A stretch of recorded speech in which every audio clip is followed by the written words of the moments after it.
આજે સુમિત્રાજીના ઘરે પાડોશીઓ અને સંબંધીઓની ખૂબ જ ભીડ હતી. વાનગીઓ અને મીઠાઈઓની સુગંધથી ફક્ત તેમનું ઘર જ નહીં, પરંતુ આખો શેરી મોહલ્લો પણ મહેકી રહ્યો હતો. અને મહેકે પણ કેમ નહીં, આખરે સુમિત્રાજીની મોટી દીકરી પ્રાચીના લગ્ન હતા. આજે પ્રાચીની હલ્દીની વિધિ હતી, તેથી સુમિત્રાજી સવારથી જ તેની તૈયારીઓમાં લાગેલા હતા.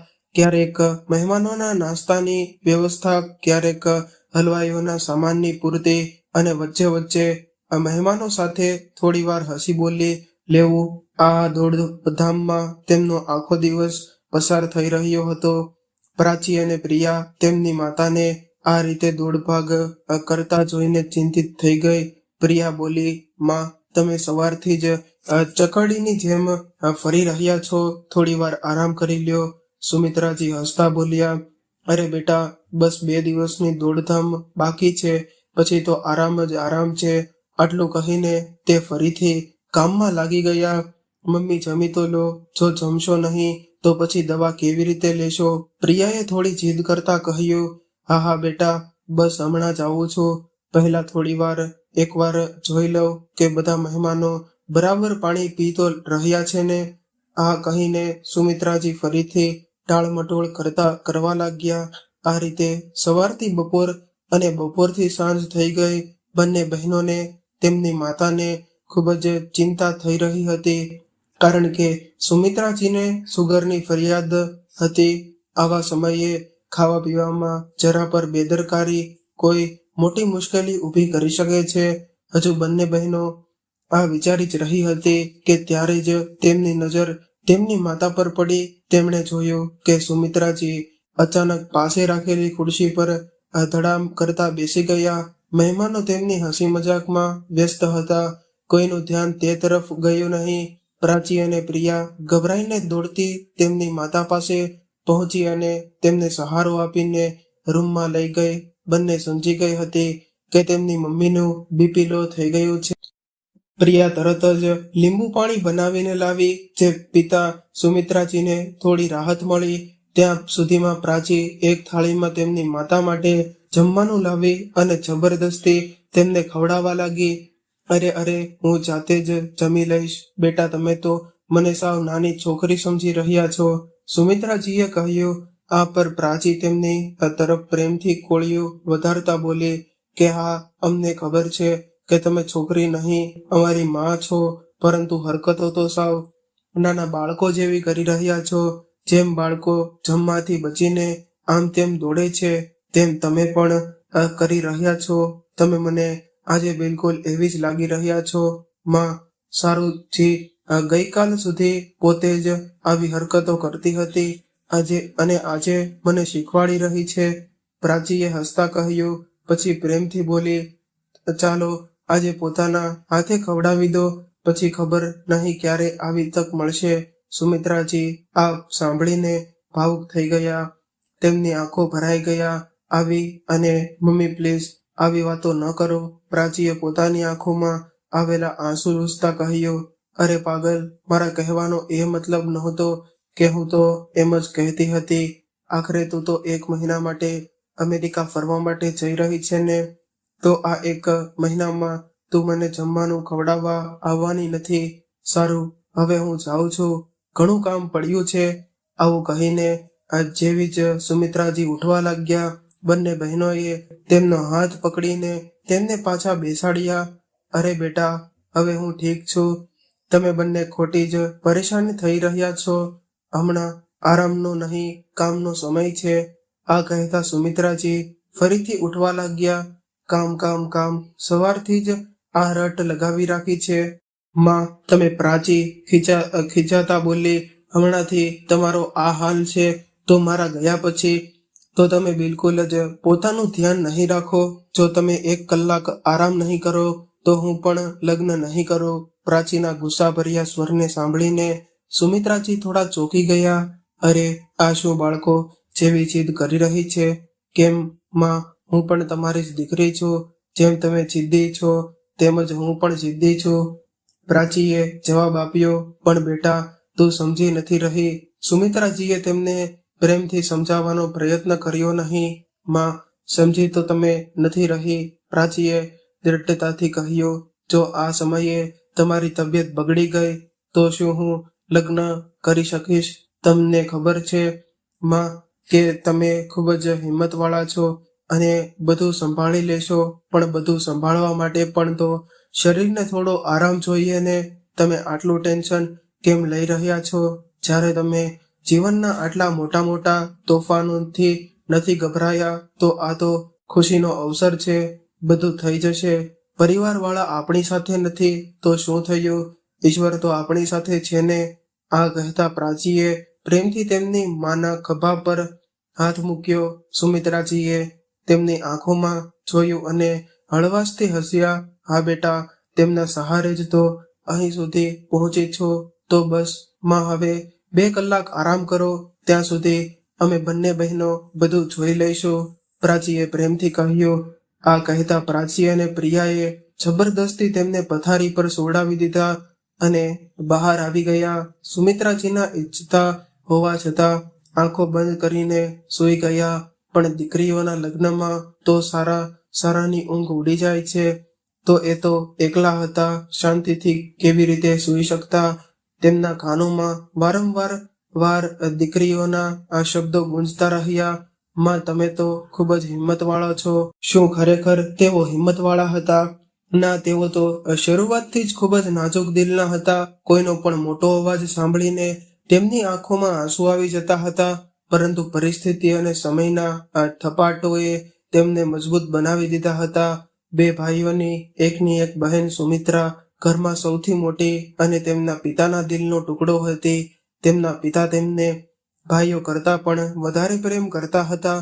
તેમની માતા પણ ખૂબ જ શાંત સ્વભાવના હતા.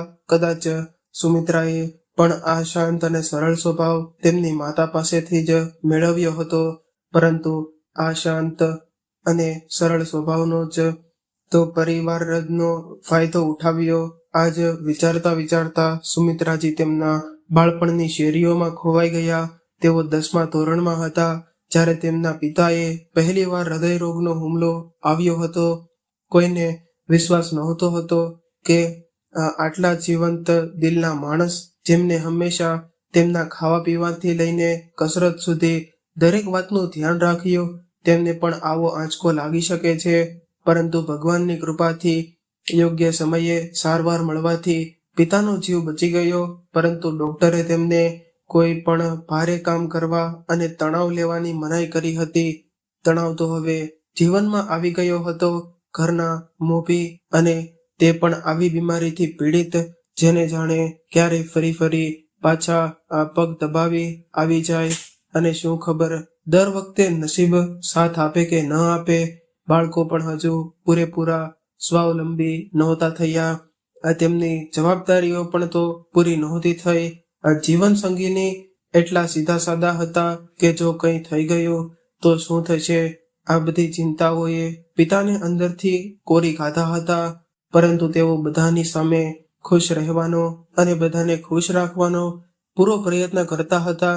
તે દિવસ પછી સુમિત્રા તેમના પિતાનો પડછાયો બની ગયા હતા. તેઓ તેમની દરેક જરૂરિયાતનું ધ્યાન રાખવા લાગ્યા.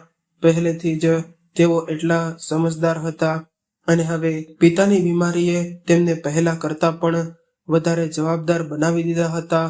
પિતાની જેમ જ તેમનું દિલ પણ હંમેશા કોઈ અનહોનીની આશંકાથી ભરેલું રહેતું. 3 વર્ષ ખૂબ જ સારી રીતે પસાર થઈ ગયા. પિતા સાથે બધું સામાન્ય થવા લાગ્યું હતું. બધાને લાગવા લાગ્યું કે એક ખરાબ સપનું હતું જે ટળી ગયું. પરંતુ તે સપનું ન હતું, તે તો નસીબનો હિસાબ હતો, જે આજે નહીં તો કાલે કોઈને કોઈ દિવસે તો સાચો થવાનો જ હતો. અને તે દિવસ આવી ગયો. પિતાને બીજો હૃદયરોગનો હુમલો આવ્યો. હંમેશા શાંત રહેનારા માતાની આંખોના આંસુઓ ધોબવાનું નામ નહોતા લેતા. તે મંદિરની સામે હંમેશા હાથ જોડીને ભગવાનને પ્રાર્થના કરતી રહેતી.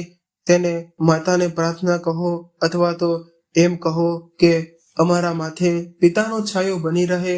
જે પણ કહો, ભગવાને અમારી પોકાર સાંભળી લીધી. પિતાનું ઓપરેશન સફળતાપૂર્વક થઈ ગયું અને તેમને ફરીથી એક નવું જીવન મળી ગયું અને બધા ભગવાનનો આભાર માનતા થાકતા નહોતા.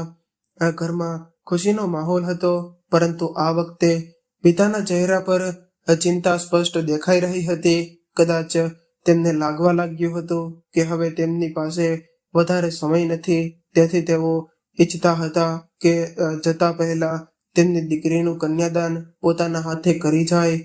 આ જ વિચારીને તેમણે સુમિત્રા માટે સંબંધની વાત ચલાવવાનું શરૂ કર્યું. સુમિત્રા પણ પોતાના પિતાની ઈચ્છા વિરુદ્ધ જઈ શકી નહીં. સુમિત્રાજીએ પડખું બદલ્યું ત્યારે તેમની નજર સામે દિવાલ પર લટકેલા તેમના પતિ રમેશજીના ફોટા પર પડી. તેમની આંખોમાં આંસુ આવી ગયા.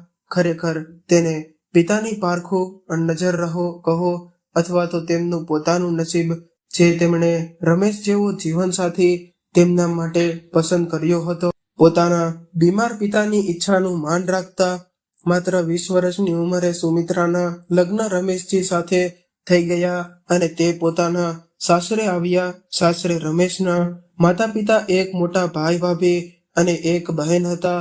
ભાઈ ભાભીને માતા પિતા સાથે બનતું ન હતું, તેથી તેઓ ઉપરના માળે રહેતા હતા. આ જ કારણે આખા પરિવારની જવાબદારી રમેશ પર હતી, જેને તેઓ ખૂબ જ સારી રીતે નિભાવી રહ્યા હતા. લગ્ન પછી સુમિત્રા પણ આ જવાબદારીઓમાં ભાગીદાર બની ગયા.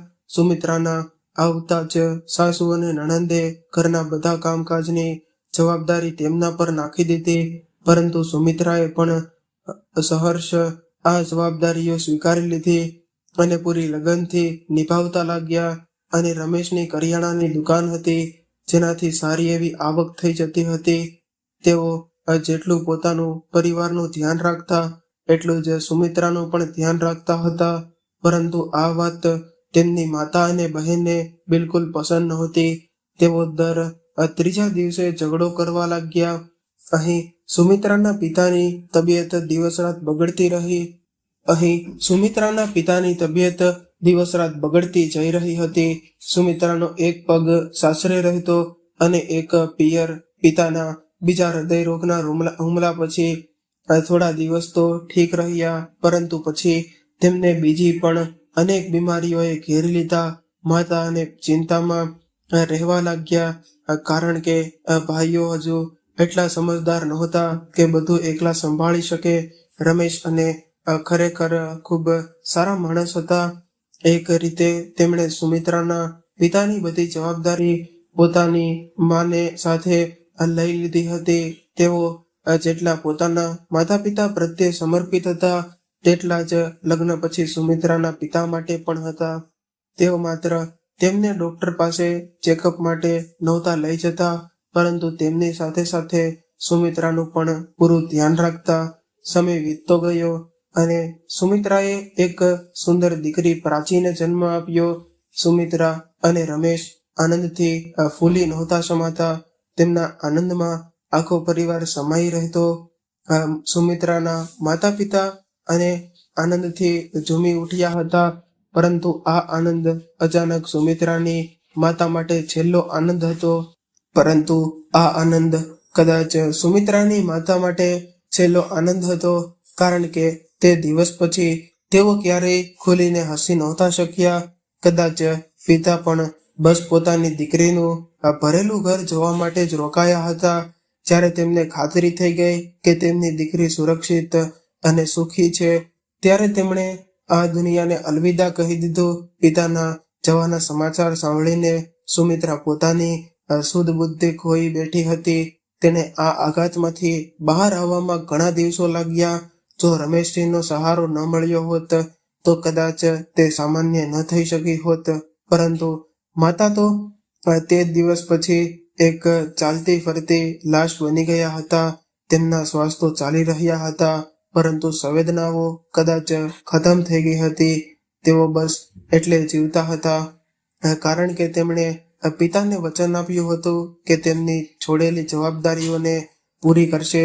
જો કે ભગવાને આપણને સ્ત્રીઓને એક અલગ જ માટીમાંથી બનાવી છે, જે માટીમાં મોટી મુશ્કેલીને પણ હસીને કે રડીને સહન કરી લે. સમય એવો મલમ છે જે મોટામાં મોટા ઘાને પણ ભરી દે છે.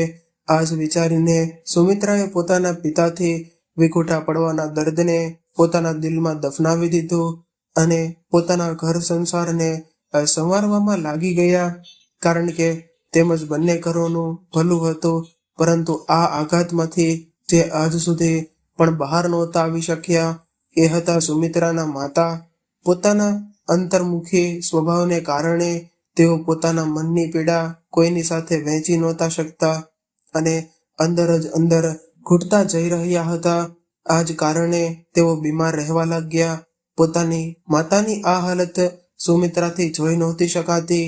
આ ઘરના કામકાજ તો બંને ભાઈઓ મળીને કરી લેતા હતા, પરંતુ તેમના કામ પર ગયા પછી માતા બિલકુલ એકલા રહી જતા હતા અને એક બીમાર આ વ્યક્તિ માટે એકલતા હંમેશા ઘાતક હોય છે. ભાઈ કામ કરવા લાગ્યો હતો, તેથી રમેશ અને સુમિત્રાએ એક સારી છોકરી જોઈને તેમના મોટા ભાઈના લગ્ન કરાવી દીધા.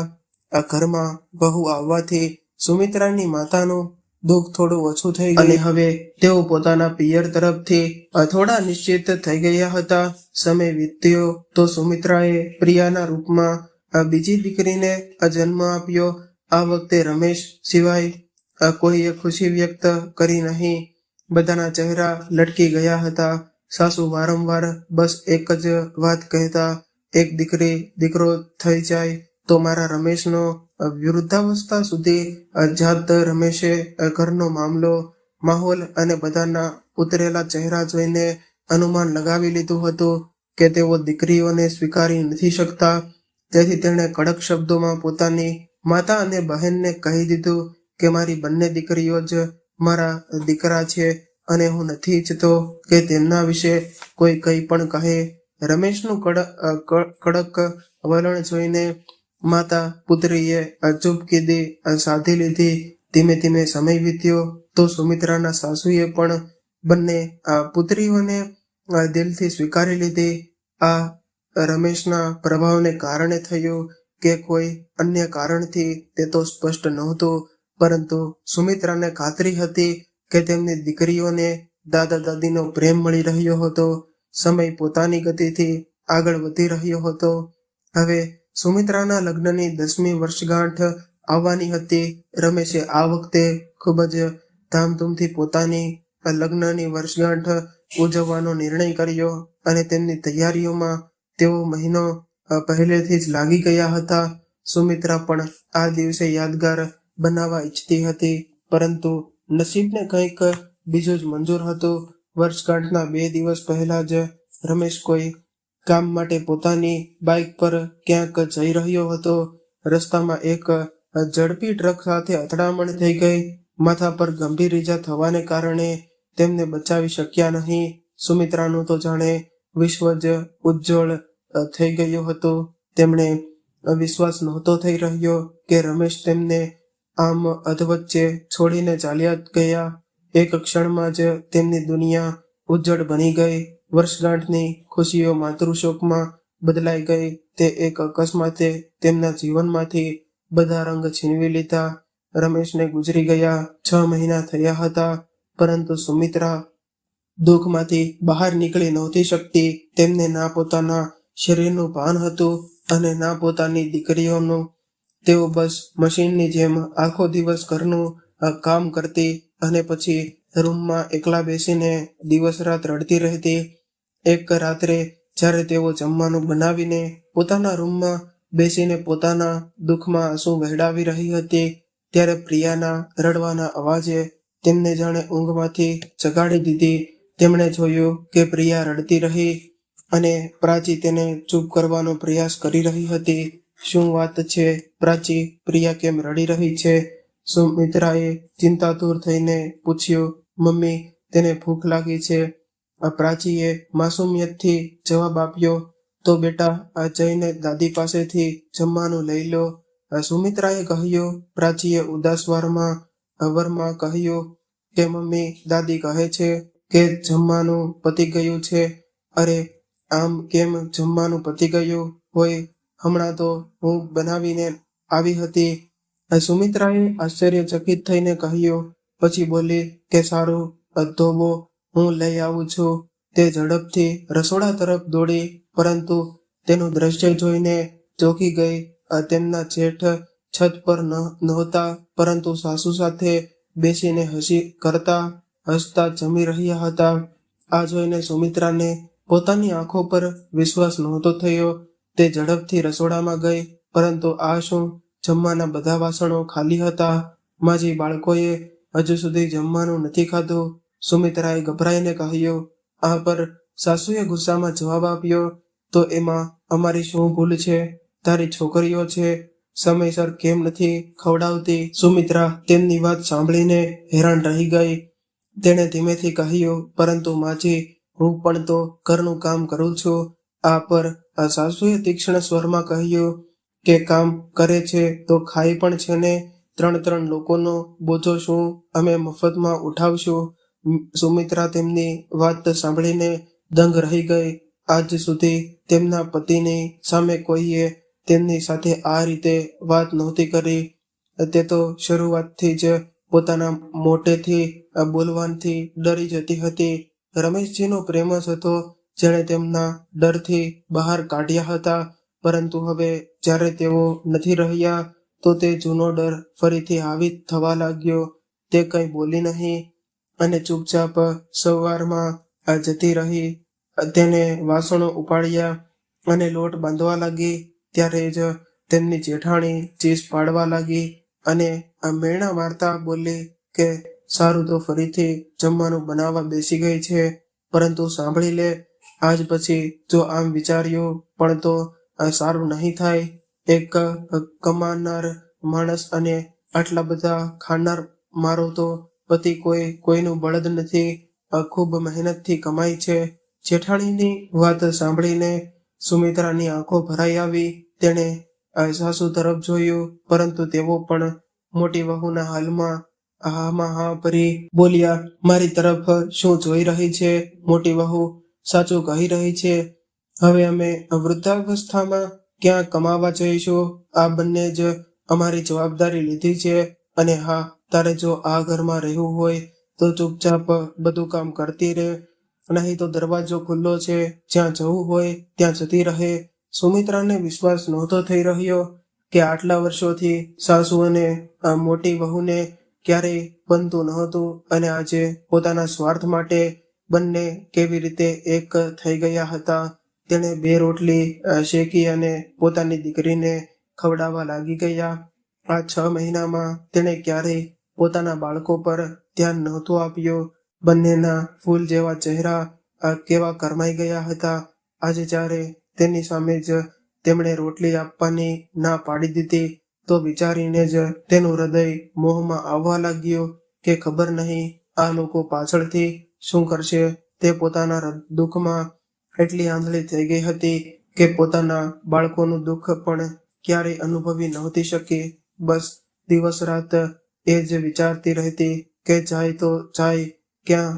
માતા તો પહેલાથી જ તેના દુઃખની પથારીમાં પડી ગયા હતા, અને ભાઈ ભાભીએ આ 6 મહિનામાં એકવાર પણ પાછું વળીને તેનો હાલચાલ પણ નહોતો પૂછ્યો. કદાચ એટલે જ તેના સાસરિયા હવે તેને આંખો બતાવી રહ્યા હતા, કારણ કે તેમને ખબર હતી કે હવે તેની આગળ પાછળ કોઈ નથી. બાળકોને જમાડીને તે સૂઈ ગઈ, પરંતુ તેને પહેલા જ ઊંઘ નહોતી આવતી. પહેલા પોતાના દુઃખમાં અને હવે બાળકોના ભવિષ્યની ચિંતામાં. હવે તે આ ઘરની એક નોકરાણી બનીને રહી ગઈ હતી, જે સવારથી સાંજ સુધી કામમાં લાગી રહેતી. મેણા સાંભળીને અને ત્યારબાદ પણ તેને અને તેની દીકરીઓને પેટ ભરીને ખાવાનું પણ નહોતું મળતું. તેનું સ્વાભિમાન અને આત્મસન્માન એક છત અને 2 સમયના રોટલા નીચે દબાઈને રહી ગયું હતું. પરંતુ તેમની ચૂકીદીનો ઘરવાળાએ હવે વધારે ફાયદો ઉઠાવવાનું શરૂ કરી દીધું હતું. વાતમાં તેઓ પોતાના પર દબાણ નાખવા લાગ્યા હતા કે તેઓ ઘર છોડીને ચાલ્યા જાય, પણ સુમિત્રાએ હવે વિરુદ્ધ કરવાનું શરૂ કરી દીધું.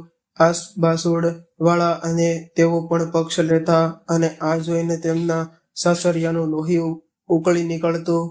એક દિવસ રાત્રે ભાજીએ પાણી માંગ્યું તો સુમિત્રા પાણી લેવા માટે રસોડામાં જઈ રહી હતી ત્યારે જ તેને પોતાની સાસુના રૂમમાંથી જેઠાણીનો અવાજ સંભળાયો. આટલી મોડી રાત્રે આ લોકો અહીં શું કરી રહ્યા છે? સુમિત્રાના મનમાં શંકા થઈ અને તે દબાયેલા ગયેલા બારી પાસે જઈને ઊભી રહી ગઈ. હું જણાવી દઉં છું કે માજી, જો આ અહીં રહેશે તો અમે અહીં નહીં રહીએ અને પછી વૃદ્ધાવસ્થામાં તમારી સેવા કોણ કરશે? જેઠાણી કહી રહી હતી કે એટલા માટે હું કહું છું કે આની સાથે થોડી પ્રેમથી વાત કરીને દેવરજીની જે એફડી છે તે આપણે લઈ લઈએ અને પછી આ માં દીકરીઓને ઘરમાંથી કાઢી મૂકીએ. થોડી વાર રોકાઈને તે ફરી બોલી, અને જો આ ન માને તો તમને ખબર જ છે કે જ્યારે ઘી સીધી આંગળીથી ન નીકળે તો આંગળી વાકી કરવી પડે છે. અને વહુની વાત સાંભળીને પોતાની વૃદ્ધાવસ્થાની ચિંતામાં ડૂબેલા સાસુએ સંમતિમાં માથું હલાવ્યું. સુમિત્રા તો આ બધું સાંભળીને જાણે જડવત થઈ ગઈ હતી. કોઈ રીતે તેણે પોતાને સંભાળી અને દબાયેલા પગે ચૂપચાપ પાછી જઈને પોતાના રૂમમાં નિરાશ થઈને સૂઈ ગઈ. પરંતુ આજે સુમિત્રાએ મનમાં જે પોતાના બાળકોના ભવિષ્ય માટે એક કડક નિર્ણય કરી લીધો હતો કે તે પત્ની તરીકે નબળી હોઈ શકે છે, પરંતુ એક માં ક્યારેય નબળી ન હોઈ શકે. તેને હિંમત બતાવી જળ પડશે. આ બધું વિચારતા ક્યારે તેની આંખ લાગી ગઈ તેને ખબર જ ન પડી. બીજા સવારે તેણે પોતાના માથા પરથી પાલવ ઉતારી દીધો અને કામમાં લાગી ગઈ. આ જોઈને તેની સાસુ અને જેઠાણી ભડકી ઉઠી. આ શું, વહુ મર્યાદા ભૂલી ગઈ?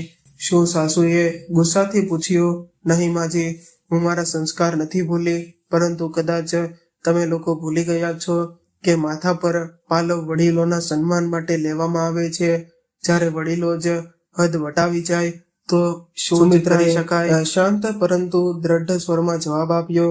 સાસુ કોયડા ઉકેલી રહી છે. સાફ બોલ, તારા મનમાં શું ચાલી રહ્યું છે?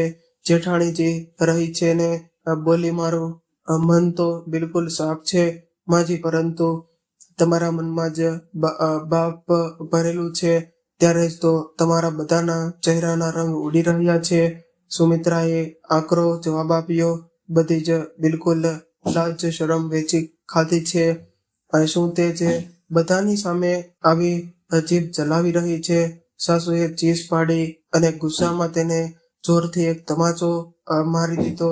આ જોઈને બંને દીકરીઓ ડરથી મારી પોતાની માને વળગીને રડવા લાગી અને બોલી કે મમ્મી, આ બધા ગંદા લોકો છે, ચાલો આપણે અહીં નહીં રહીએ. સુમિત્રાએ દીકરીઓને છાતી સરસી છાપતા કહ્યું કે નહીં બેટા, આપણે અહીં જ રહીશું. આ ઘર આપણું છે. આ તારા પપ્પાએ બનાવ્યું હતું. હવે આપણે નહીં, પરંતુ આ લોકો જશે અહીંથી. શું કહ્યું તે બેશરમ ઓરત? સાસુએ ચીસ પાડી. પહેલા તો વિચાર્યું હતું કે તને જ રસ્તા પરથી હટાવશું, પરંતુ હવે તારાથી પહેલા તારી આ બંને છોકરીઓને હટાવવી પડશે. આ કહેતા જેવો જ તેમનો જેઠ આગળ વધ્યો. સુમિત્રા પોતાની દીકરીઓને છાતીએ ચોંટાડતા ગર્જના કરી, ખબરદાર, જો એક પગલું પણ આગળ વધ્યા તો આજ સુધી મેં ઘણું સહન કર્યું છે, પરંતુ હવે ખૂબ જીભ ચાલવા લાગી છે. ને તારી જેઠાણી ડરતા તેમની તરફ વધી રહી હતી કે ત્યારે જ દરવાજાની ઘંટડી વાગી. ઘંટડીનો અવાજ સાંભળતા જ બધા ચોંકી ગયા. સસરાએ ગભરાઈને દરવાજો ખોલ્યો તો સામે 2 પોલીસવાળા ઊભા હતા. આ જોઈને બધા સહમી ગયા. પછી પોતાના ચહેરાના ભાવ છુપાવતા સસરા સામાન્ય સ્વરમાં બોલ્યા, જી આપ, હાજી, તમારા ઘરેથી પોલીસવાળાએ કહ્યું કે નહીં સાહેબ, તમને કોઈ ગેરસમજ થઈ હશે અને તો કોઈ ફરિયાદ નથી કરી. સસરાએ ગભરાતા જવાબ આપ્યો, મેં કરી હતી ઇન્સ્પેક્ટર સાહેબ. આવો, તમે બિલકુલ યોગ્ય સમયે આવ્યા છો. સુમિત્રા આગળ વધતા બોલી કે સુમિત્રાના ચહેરા પર આંગળીઓના તાજા નિશાન અને તેમની રડતી દીકરીઓના નિવેદનથી પોલીસને કડક પગલાં લેવા મજબૂર કરી લીધા. તેમણે સાસુ જેઠ અને જેઠાણીને કસ્ટડીમાં લઈ લીધા અને એક રાત પોલીસ સ્ટેશનમાં રાખ્યા પછી સખત ચેતવણી આપીને છોડી દીધા. પોલીસ સ્ટેશનથી પાછા ફરતા જ સાસુ ગર્જના કરતા બોલ્યા કે તું શું વિચારે છે? આટલાથી અમે ડરી જઈશું. આ ઘરમાં તારું રહેવું તો આમ પણ અશક્ય છે. આ જમીન તારા સસરાએ ખરીદી હતી અને આ મારા નામે છે. અમે જ્યારે ચાહીએ ત્યારે તને ધક્કા મારીને બહાર કાઢી શકીએ છીએ. માજી, તમે અભણ હોવા છતાં આટલો કાયદો જાણો છો તો એક વાત અમારી પણ કાન ખોલીને સાંભળી લ્યો. સુમિત્રાએ દ્રઢતાથી કહ્યું કે મારો હક હોય છે કે ન હોય, પણ મારી દીકરીઓનો આ ઘરમાં પૂરો અધિકાર છે, જેને હું કોઈ પણ કિંમતે છોડાવતી નથી.